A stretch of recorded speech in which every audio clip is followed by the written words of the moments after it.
Chapter 51. I shrug apologetically and I have no clue what I am sorry for. Well, it's sort of not hard to hear your sister when she screamed it. He sighs and looks at the wooden floor, avoiding eye contact. It's nothing really. I grab his chin and force him to look at me. I can feel his stubble beard pricking my fingers. Bullshit. I know something is going on. I'm not stupid. I yell with anger. Now tell me what's going on or I'm leaving. His eyes widen and he stares at me in disbelief. He stays quiet for a while and I cannot take this silence anymore. Instantly, I throw his face back, harshly, and stand to my feet when Chris stops me by wrapping his hand around my arm. Can you sit down and let me talk for once? He asks. Maybe I am overreacting. I roll my eyes mostly to myself before I sit back down, huffing as I do so. So, talk. It was about you going to the ball. And meeting my family. He doesn't look at me as he speaks. Are you embarrassed by me meeting your family? I remember when meeting his friends, he looked ashamed to be right beside me as well as his reaction seemed always intense and timid whenever his friends came by us. He shakes his head. It's not that. Then what is it? You said that this relationship was about communication and trust, so if you claim it is, then you should be honest with me. He looks into my eyes and every time I melt when I stare at his light blue eyes, they are deeper than the ocean and I could get lost in them. I scowl at myself for softening my gaze. I must work on resisting those enchanting eyes. You really want to know? For crying out loud. Do I have to spell it out for him? Yes. I spit. He takes a deep breath. All right. My family and I aren't like ordinary people who are the perfect family, like from a television show such as the fucking Brady Bunch. No family is perfect. I frown and I disliked how he used the Brady Bunch as an example. I actually liked that show. He nods in agreement. Have you ever thought about how I have all this? He mutters as he waves his hand around the room. You said your grandfather left you his fortune when he passed away. Yes, but did you ever think of how he got all these things or even his wealth? Never crossed my mind, I say honestly. It's the truth. I never thought of how his grandfather made his money and became so rich, that is until Chris brought it up. What does your family do? He lets out a sigh. I might as well tell you since my fucking sister who can't mind her own damn business tells you herself, especially when she sees you again. And I get a feeling they probably already know who you are thanks to Christine. He seems to be pondering something as he talks. His voice is tight, conflicted. I want to be the one to tell you and not anyone else. Okay, tell me, I say slowly, my voice shaky and I don't know if this is a good idea. You have to swear to me you won't tell anyone, not even Camille or Ms. Nelson. My family would eventually find out. Now you're scaring me. My voice is timid, and I'm fighting the urge not to make a run for it. My subconscious is telling me to run away, dumbass. However, I don't listen and stay sitting down. You should be. I swallow hard, even though I'm shaking in fear and iced with panic. I won't let him see how much his words terrify me. I won't tell anybody. But let's say hypothetically I did tell someone, what would you and your family do? I murmur, at least, I'm more composed when I spoke this time. Not me, but my family would try to kill you and the person you told. He frowns and I gasp. Of course, over my dead body would they touch you, but there would be nothing I could do to save that person. It's out of my hands. He shakes his head, seeming to struggle with the thought. However, you would lose my trust. I could never hurt you, but I have to watch every move you make from then on.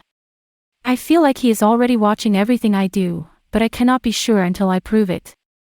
What does your family do? I repeat again.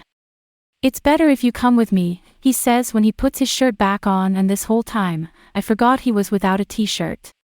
He then stands to his feet and holds out his hand for me to grab it. I look back and forth between his hand and his soft but intense eyes. This is not some hidden dungeon where you keep people's secret or someplace about where you keep more sex stuff. I ask. He laughs. No, and no. You know, Sushiana, I'm not all about sex. Okay, maybe a little. I'm a guy and I have my needs just like any other man, but not every minute of the day is sex on my mind. He grins at me, suddenly amused. I blush at his choice of words. Slowly and hesitantly, I place my hand in his and get off the couch. He leads me to a dark hallway and down a set of stairs. Why is this mansion so dark? If I lived here, I would add some lights. He continues to take us in a narrow hall until we stop outside a wooden door. I notice a keypad on the door handle, but instead of Chris punching in numbers, he places his hand over it where it reads his fingerprints and suddenly the door opens. He steps to the side to let me in. My eyes look at him for a moment and then turn towards the room. I take a deep breath and walk inside. I hear Chris follow behind me when he switches on the lights. I blink a couple of times to adjust my eyes. What the heck is this stuff he has in here? This goes beyond what I ever thought possible. I notice the room is broad with white walls, hardwood flooring, and of course 2 chandeliers side by side to bring in much needed light. My eyes dart to a red vault with a logo, the big letters spelling out Fort Knox, and has another code to get into. Alongside it is a golden handle shaped like the helm of a ship. Then my eyes shift to a lot of cases of ancient combat weapons as well as different types of guns which I have no clue what they are. I remember him having some weapons on his sailboat and here is the same equipment, yet, there are more and different kinds of firearms compared to what he had in his closet. I turn to look at Chris who is leaning against the square table which looks to be the color of rich pine and has a storage space where he probably has more weapons. What's this room supposed to be? Are you planning on murdering me? I giggle while joking, but I'm half serious.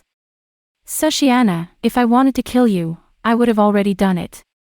I slightly open my mouth and quickly close it back up. Did he seriously just say that?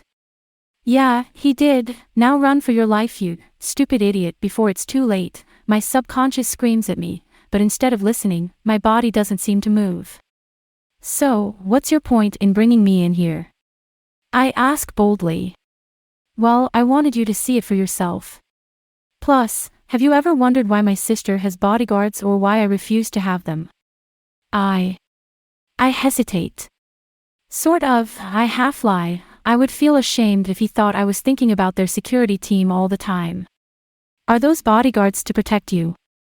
Yeah, he says simply. From what? From people who want to hurt us, he mutters and my heart stops. Who would want to hurt you? I ask faintly, my heart jolting into an unpleasant rhythm. Believe it or not, a lot of people. I cannot believe anyone would want to hurt Chris, and why do they want to hurt him?